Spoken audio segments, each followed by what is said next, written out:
here with the two-time bantamweight champion, also the first woman to become the tough champion. Tell me, Julianna, how does it feel to just change the game for women all around the world, not only to bring eyeballs into the sport, but also to bring so much to women and to inspire them? Man, that's something coming from you, because I think that you inspire women and that you bring so much to the sport. So that is quite the compliment coming from you, Veronica. Honestly, I think that that's very nice. Thank you so much for saying that. You know, I'm just trying to do what I do.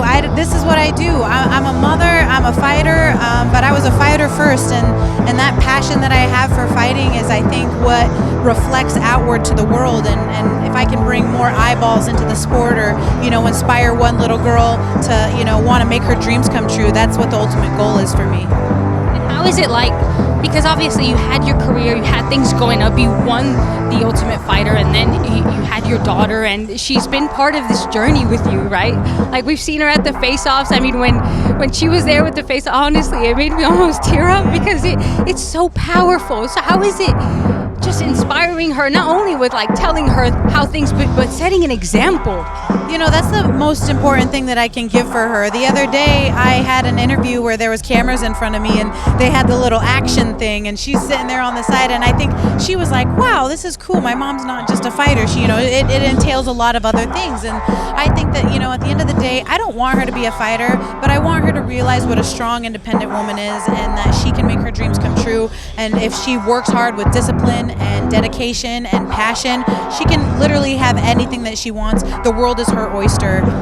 And in the last fight, you talk about having some family come over from Venezuela. You said your parents, you know, arranged all of that. So how was it like for them to see you overcome, you know, adversity as you always do, and just prove people wrong and continue to be such an example? You know, for me, I think that it's important to represent the roots of my father and my mother. You know, they call me the Venezuelan vixen, but my mother is also Mexican and Native American, and I just have that fighting spirit. And I think that when I was able to showcase to my family from Venezuela that came over what I could do, it was just an extreme honor. You know, I just felt so proud that they could see me in all my glory, and see me in that light, that you know, even though I didn't go the conventional college route, or even though I'm not, you know, married with 5 kids, that I chose a different route that brings me so much joy and is able to honor the Peña name. And I think that that is very special for them to see, and it's a very, like, a magical moment for me, because I know how proud they are. That's incredible. And do you find, well, how is it? Because, you know, you've done so much for the sport, and now you're fighting Kayla Harrison, who's come in. She's only had 2 fights in the UFC. So is there any sort of feeling towards that? Because, you know, I remember you fighting Amanda Nunes, and she was right there, and she was like screaming, like, oh, you know, like how of the outcome she wanted. So how is it that now you're facing her?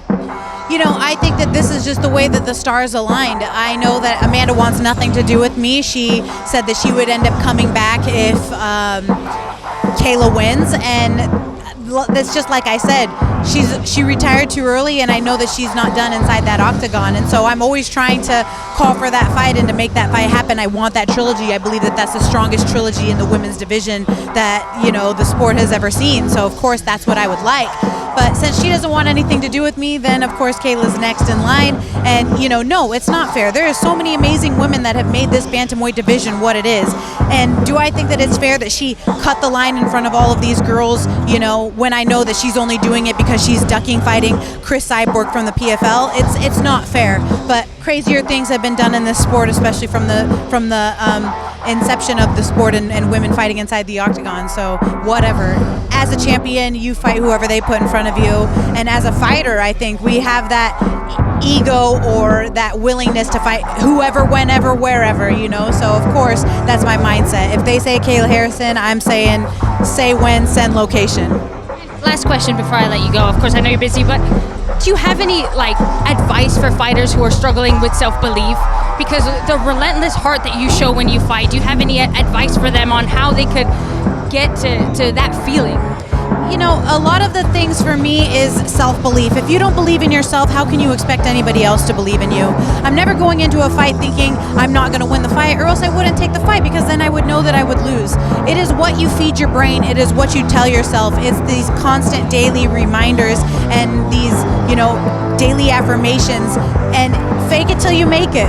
At the end of the day, too, I think that I have a very strong faith in God, and praying to God and making sure that I'm centered and aligned with the path that I believe that God has put out before me is that foundation that makes me strong. It's the rock that I lean on in order to find that support, and without that, I don't think I would have the success that I've been able to achieve. Thank you so much. It was such a pleasure to speak to you. Thank you.